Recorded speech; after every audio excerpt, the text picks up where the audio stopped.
Hey. Hey. How you doing? Good. How are you doing? How are you doing?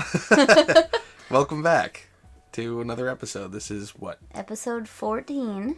14? 14. 14. We are talking about Lakehills, Texas. Yes, which was near San Antonio. San Antonio. Yeah. Yes. So we got to Lakehills right before a storm was about to hit, a winter storm. That's right. So we were staying at Lake Medina Campground in Lakehills, Texas. Mm-hmm. It was about 40-ish minutes west of San Antonio. Yep. And we got there the day before the storm was supposed to hit. So we didn't have to change our plans. We didn't have to worry about traveling on a storm day. But we knew this ice storm was rolling in. Pulled into Lake Medina Campground. It's a Thousand Trails location. Like the other Texas locations, we got to pick our own spot. Mm-hmm. So we found one that wasn't too, lumpy or anything. I don't think there were a whole lot of spots available at this campground. We rolled around for a good 15-20 minutes and we couldn't find anything at first. Yeah, we eventually found one that was pretty secluded into the trees, but that meant we had to deal with some tree branches. Yes. But we got her in place, and I think that was one of our more difficult park jobs that we had to do, backing in. Yeah, it took me a little longer to get the angle kind of right. There were just a lot of trees on either side, but the trees honestly ended up helping us out when it came to the actual storm. They buffeted the wind a whole lot. They blocked the wind. Yeah. So that was really good. I think that's why we took a little longer. You wanted to make sure we would have some kind of protection.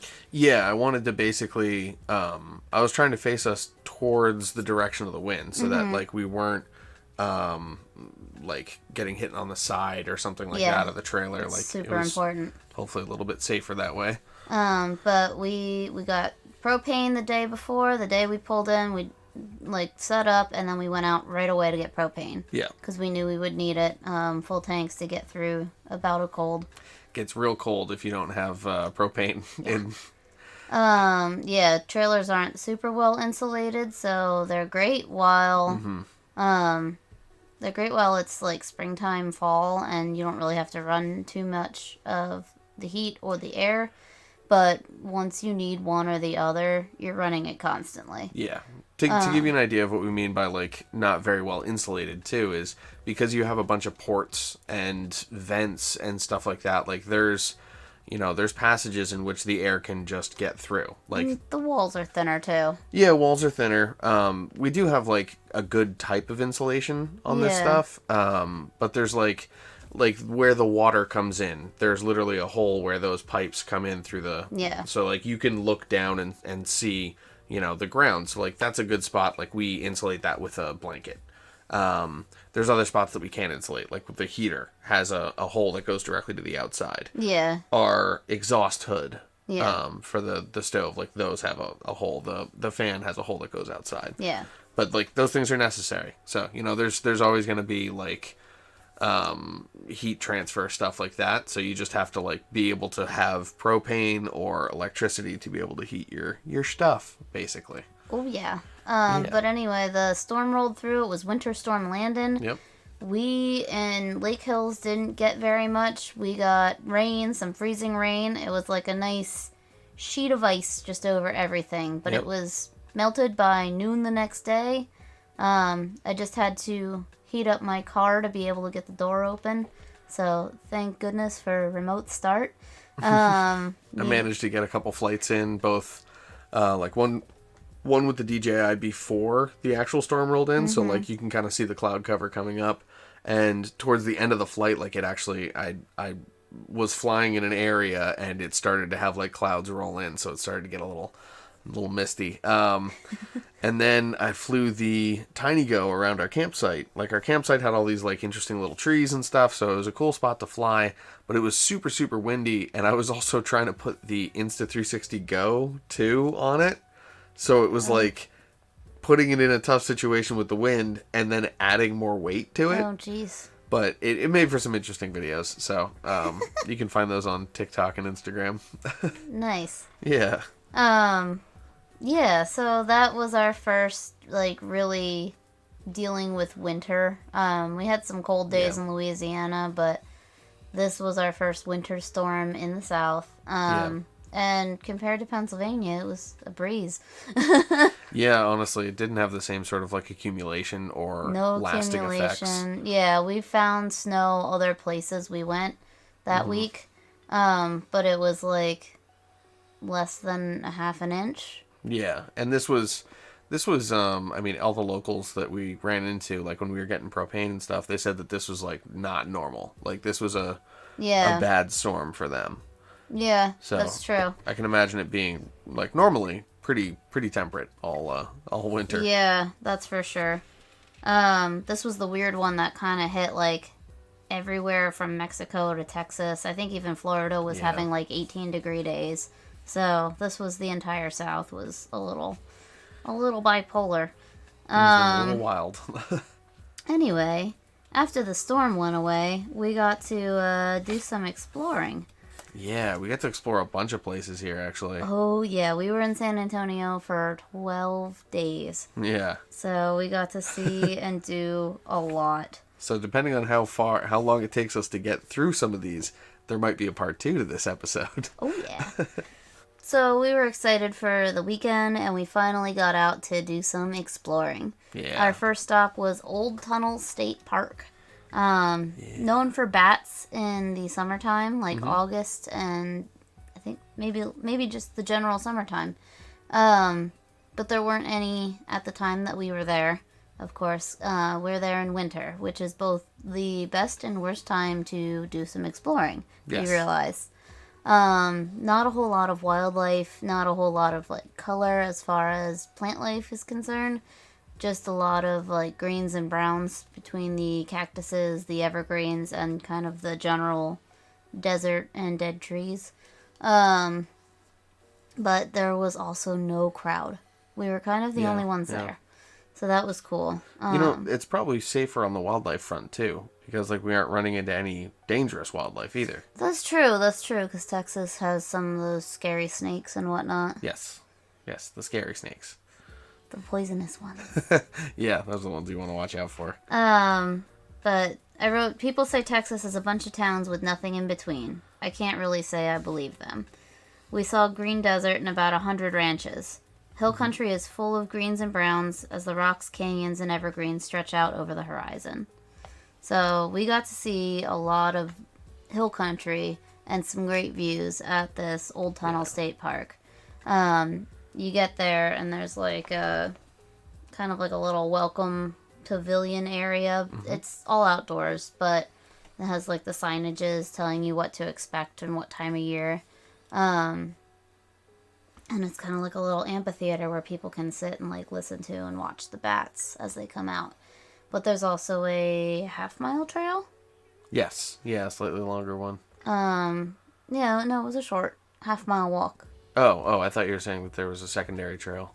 No. There's the one that leads down to the... I thought it was just one big loop. Oh, okay. Yeah. No, sorry, I'm thinking of a different one. My bad. There's a small trail. It was like a half-mile loop, and it went just down and around. So from entering the park, you literally could just look down among hill country and just see cactuses and like a giant bridge that led to a cave. So we did the trail. We walked down, we walked across the bridge. We were able to do some really cool pictures of the cave. We couldn't go into the cave, but the drone could go into the cave. We flew a little bit. Flew towards the cave. Yeah. Yeah, if I had gone into the cave, I definitely would have lost like all reception. That thing would have fallen out of the sky. Yeah. But I flew the tiny go around that area, and it was a cool spot. It was secluded. We had it basically all to ourselves. Yeah. I don't think anyone else came down, really, did they? No, there wasn't anyone else there at all. I didn't see anyone there. But the trail sort of led down through the woods and stuff. Like it was a cool trail. It was long and straight, right? It was kind of steep and slippery at some points because of the snow and ice. Oh, yeah. There were some, like, natural stone steps. Is this the trail that we saw, like, we looked way down the path and there was a deer just standing, like, right at the end of this dead straight path? Yeah. We tried to get some photos. I'm not sure if we actually got it, but... I don't think mine was in focus. I think you were shooting with, like, a slightly wider lens, too. I was the one that had, like, a 300 on or something. Yeah. So I might have gotten, like, a snap or two, but, yeah, that was a cool moment. We kind of assumed that 50 degrees would be cool, and we were sweating. Yeah. It was hot. Oh, yeah. I don't know if 50 degrees is just different in Texas, or if it's because it was just cold that 50 degrees felt really warm. The sun was shining. It was beautiful. We were, like, stripping our jackets off. I think the air temperature was probably at 50 degrees, but, like, the sun actually hitting us was warming us up a whole lot more than that. The sun was so nice and warm, and it wasn't really windy or anything. It was just a beautiful day. Yeah, it made such a huge difference. Yeah. After that, we headed to Lukenbach. Yes, this was actually stop. This is something I've been wanting to do for a long, long time. Where's the inspiration come from? I really like the song. What's the song? The song's called Lukenbach, Texas. It's by Waylon Jennings. And it's just like, let's go to Lukenbach, Texas with Waylon and Willie and the boys. And it's just about, like, reconnecting and getting back to the basics. And that town is just such a cool little place. It's not really a town and it's not really a concert venue, but it's kind of both. I wrote that it's both smaller and larger than I ever expected. Everyone knows that there's just like a little post office there. Well, there's also a dance hall. Well, there's also a food truck and this whole little setup. I think there's like something like 4 stages there. Yeah, it looked like it. Everything looks like a little concert family complex with a general store and a bar. It's not easy to describe. There's a little of everything there. When there's not a concert going on, you can just walk in for free. It's really, really cool. There's a lot of, like, old signs and license plates and just fun memorabilia set up everywhere. Very rustic, very quaint. Yeah, I would love to see a show there. We didn't stay for Lori Morgan that night. I believe she was sold out, and we had other plans after this. But we did stop through the general store. We did a lot of photos there. So, can't wait to share those with everyone. That place is really something special. What were your thoughts on Lukenbach? Lukenbach was interesting. Cool little town. Definitely like a cool tourist spot, especially if you know like the lore surrounding it. It seems like a kind of a lore-rich location, if that doesn't sound weird. Well, like everything there seems to have like a story behind it. Yeah, that's for sure. It's been around a long time. Yeah, it was a cool spot for sure. Definitely liked walking around and taking photos there. It was like I kind of wanted to be more like, I'm going to take a photo of this person in their cowboy hat under this, cool sunlight or whatever. But like, I don't know. It was like a little bit more intimate. So I didn't want to break the privacy for people and just stick a camera in everyone's face. So it's unusual for you. You don't get that feeling often. Yeah. I definitely like felt it and like toned it down. Yeah. While I was there. So, stop 3 then. For that day, this is all in one day, was the Bandera Brewery. And we went there because my friend Jeremy Parsons was playing. If you don't know him, check him out. He's awesome. Yeah, he was good. The roads were a little crazy getting there. We got turned around a couple times on Route 10. That's right. I kept missing turns. There was construction, though, in your defense. Oh, that's right. Yeah, and on our way there, we had to make a turn and then do a loop and then there was like highway, and then you get off the highway but stay parallel to the highway, and then you can cross over. It's not very clear, and the GPS wasn't really clear either. But we made it there. We only missed, I think, the first song or so. But I met Jeremy in 2013 in Nashville. And he's from San Antonio area originally, so he's back there playing, and he plays just about every weekend. I think he's actually going on a tour through like Tennessee, North Carolina, and Virginia. So if you're in any of those areas, look him up. Does a lot of like, trying to think of what he considers himself. He's definitely like classic sounding country. I'm not sure if he goes by alternative country or if he goes by bluegrass, but he gets some airplay in both of those areas. Anyway, Bandera Brewery was awesome too. They had some good beers on tap. No food there, but a place called Marfay has their menus in the bar, and they're like right next door. It's in kind of like a strip mall location. Yes. And Marfay actually delivered the food from their place. You just had to walk over and place your order. Or call them and place your order, and then they'll deliver it to you at your table at the brewery. So that was pretty cool. Yeah, so we got to sit and hear a 3-hour set from Jeremy, and he played all of his good songs and all of my favorites. So thank you, Jeremy. And then the next day we went to Devil's Den. Yes, Devil's Den was cool. You want to talk more about that? So I had been looking up locations on Google Maps. I figured out that you could basically search for abandoned or ruins or graffiti, like things like that, and these keywords would like Google Maps would basically let you search people's reviews. So you get locations that weren't necessarily like still existing, or like you just find like all these locations that were really odd, and like a couple of them were labeled as parks, or labeled as like walking trails or hiking trails or something like that. And this one was labeled as a bicycle trail, so it's like for mountain biking. And that's pretty true, because it was along the Ingram Transit Center trailhead, Yes. part of the Leon Creek Greenway. So it was hiking, biking trails, but this was a little bit off of the biking trail. Yeah. So as you're walking down that trail, basically along, like we took a right as we entered the trail, continued down for maybe a quarter mile. And yeah, it wasn't very long till we were there. Yeah, you'll see trails that offshoot off to the left of the main trailhead. Yeah, there was the main paved trail, and then we ducked off. And almost immediately you start to see like little chunks of ruins, little rock formations that you can tell are like stone pillars or things like that. And there's graffiti all over them. Like it gets more and more extensive as you go further. There becomes like there was like one large building in particular.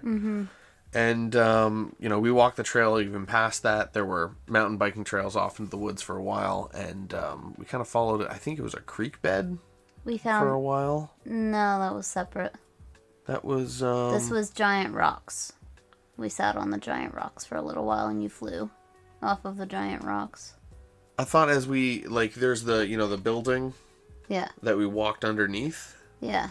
When you walk underneath and you continue down the trail, wasn't there like kind of nothing past there, and we kept walking for a while, and then eventually it was just like, oh, okay, like there's just like washed out garbage from like a river. Yeah, that's right. It wasn't like really a river bed, but I think that's where like when the water levels are high, that like drains down there, and I think that's why there was so much trash. I don't think it's because like people go back there and throw garbage. Oh, really? I think it's literally like there's like drainage, because there were big drainage pipes in the side of the hill. Oh, okay. That just like aimed off into the like where we were walking. Oh, okay. Yeah, so I think it was a big drainage area, and like a bunch of trash had just sort of washed down there. Something we were realizing was that this was Texas's like dry season, and all the rivers were really low. Yeah. To non-existent in some areas. Yeah, I mean some of them were still like big rivers, but you could tell that they are much, much bigger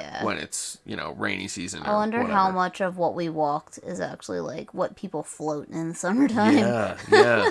That's even really interesting. Among the different locations, like Medina Lake was even really low. Oh yeah. That was probably like 15, 20 feet Yeah. below where it would be, and that like doubles, maybe even triples the diameter of the lake. Yeah. That was wild. Yeah. After that, we went to Essex Modern City. Modern City. This was your day because, you did Saturday morning, and I did Saturday evening. You did Sunday morning, and I did Sunday evening. So. Yeah. Yeah. I thought this day was pretty much like. No, that's right. Yeah, okay. I had the Alamo and the Riverwalk. Okay, yeah. We did a lot this weekend. Yeah, we did. We packed a lot in while we were there. Essex Modern City was kind of abandoned and closed due to COVID, but there was a giant gaping hole in the fence that people just walk through and visit the place. And it's literally an art installation in the middle of the city that just happens to have a fence around it with a hole in it. That's what it's listed as on Google Maps too. Is just art installation. Yeah. So like it looked like it was a public park that you could just walk into. They used to hold events there, and now that COVID hit, they closed it, meaning they don't have events there anymore. But it's literally just a giant building with open doorways, no doors, no windows.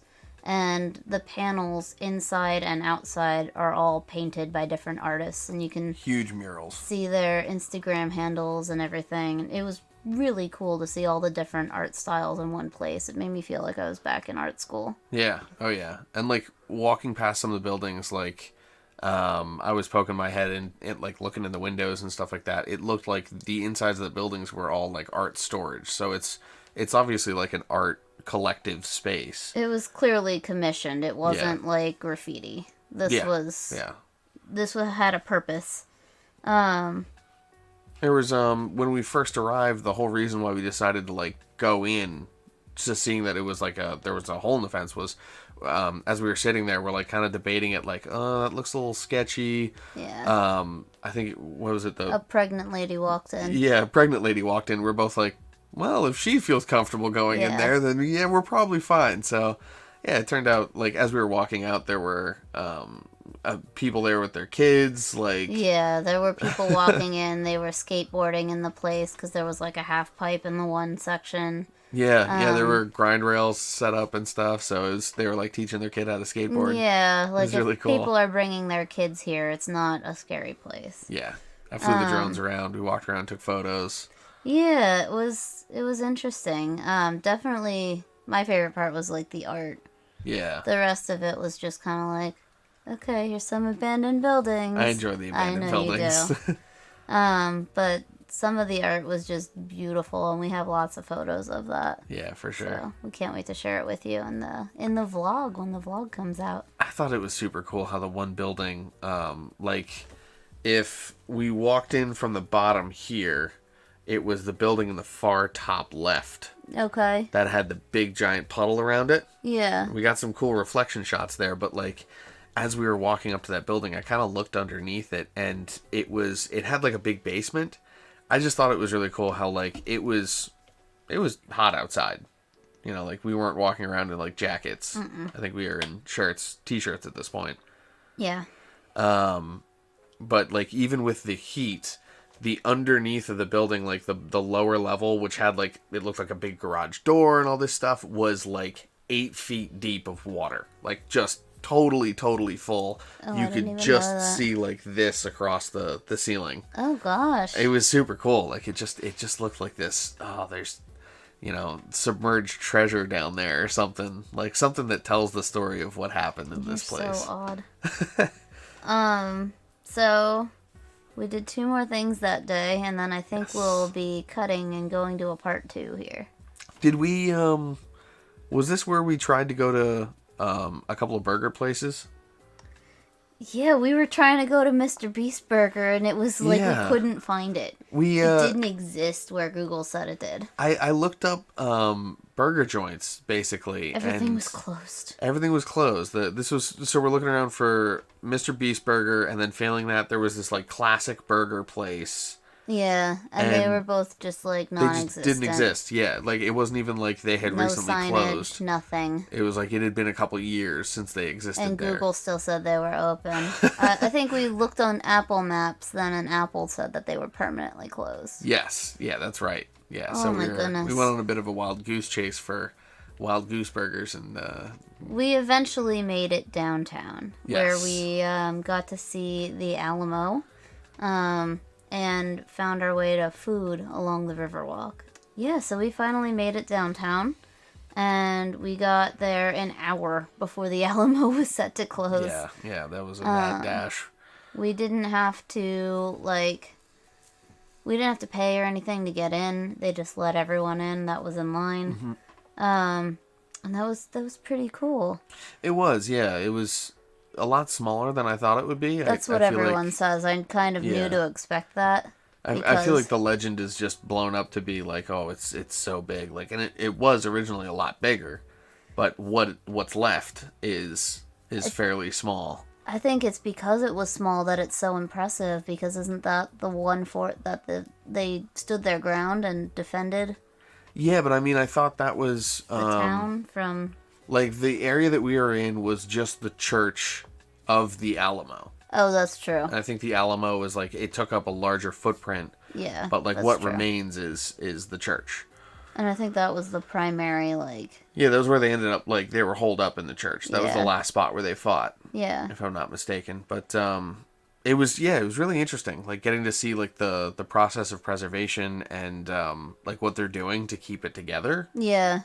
Yeah, there wasn't much in there, just a couple signs kind of telling you what was happening, some flags. A couple little rooms. Yeah, and the rooms were totally empty. They were doing something to the rocks and the stones, I think, to preserve them. Yeah, I think or they were clean them or something. They I know they had these like rubber mats down on the floor, and they were collecting dust to see how quickly it was decaying. Oh, okay. I know that was part of it. I forget what the like there were other things that they mentioned, but It's right in the middle of downtown. It's mostly gutted. But the structure of the church is really what's left. It's kind of like going to Rome to see the Colosseum. You can go there, you can see it, you can learn about the history, but there's really not much left except the outer structure of what once was. You're not going to go there and see gladiator fight reenactments. It's just a piece of history in the middle of the city. yeah. But it's definitely worth checking out, especially when you're right there. It's silly not to. We were really hungry after that, Oh yeah. so we quickly found our way to a restaurant on the Riverwalk. We went to this was cool. the beer garden, A beer garden. and I was hoping to get some food and just start walking, but we decided to have a sit down Yeah, dinner. we chilled for a little bit. Especially when we've been walking around all day. I think it was worth it. They had good beer. They had good Oh food. yeah. Oh yeah. I had a chicken schnitzel sandwich on a pretzel roll, and you finally got your burger that you'd Yes. been wanting. Oh, I'd been craving that burger. They had really good potato wedges, and we each had a beer. Yes. The musician playing was thoroughly sarcastic and entertaining. I did not get his name. I don't believe he ever said it, but he was doing what movie is this song from? And if you guessed it, you got a beer, or the first person to guess it got a beer. He kept joking about playing metal, and then he'd go into a country cover. So it was, yeah, he was just amusing. And then the Riverwalk was just absolutely gorgeous. I don't know who thought of this, but every city needs it. Yeah. that San was Antonio beautiful. is beautiful. I'm excited to put that photo walk up. That's Yeah. I'm excited to even just edit the photos from it. The whole city looks historical, building wise, and then you have this majestic little river just running through everything. There's history to it, isn't there too? Yeah. It's like a section of the river that was originally ran through, but then they sectioned it off or something. I don't know if I wrote that down. There is history to it, and I remember we found it while we were on the walk, right? Yeah, I think it didn't used to run through the city. I think they had to divert it through the city for some reason. Mm-hmm. But it is actually derived from an actual river. It's not completely man-made. And everything just, like, felt so complete. There was just, like, different bridge styles, like, different staircases as you walked along. They're cool little, like, grottos and stuff like that, too. Like, yeah, little there was rest that very areas. restaurant-y kind of area, and then there was the area that was more like... Spanish, Mexican tequila, cantinas. Or, like, the area with, like, the like, little amphitheater with all the seats that was and stuff. cool. That one was more like a performance area. Like, it was just interesting, the very little... like venues that they had along the Riverwalk. And they had the little boats running through the river, just giving people the complete history. We didn't do that. We got to hear some of it though. Yeah, we did. The free experience, the free trial. And it goes through like 2 levels of the town and kind of step down into the Riverwalk. Yeah. Or you can walk the bridges over the Riverwalk and stay on the upper layer of town. So it's pretty big. We only got to walk the inner loop before we got really tired. It started to get colder. And we definitely need to go back and see the rest of it. Yeah. I'm curious what that Riverwalk is like during the day. Like Yeah, because we got there a little bit later. I would love to see it during the day. It's probably less crowded during the day, honestly. I just think they would be... It seems like a hot nightlife spot. Yeah, definitely more colorful. It was nice and lit up at night. That was the cool part. Yeah. Like there was kind of one segment that was a little dark, but that was like we had gone sort of past all of that like theater area. Yeah. We were like walking around the edge at that point. Anyway, we went back to our parking garage. San Antonio had the most expensive parking garage of our entire trip. That was... I think it was like $35 and we were there for 4 hours maybe. I think it was just a one-stop shop. Like you got there, you parked, you paid the whole fee. Yeah. But oh well. So that's week 1 of San Antonio, right? That was week 1 of San Antonio. We'll catch you next time for week 2. Peace. Peace.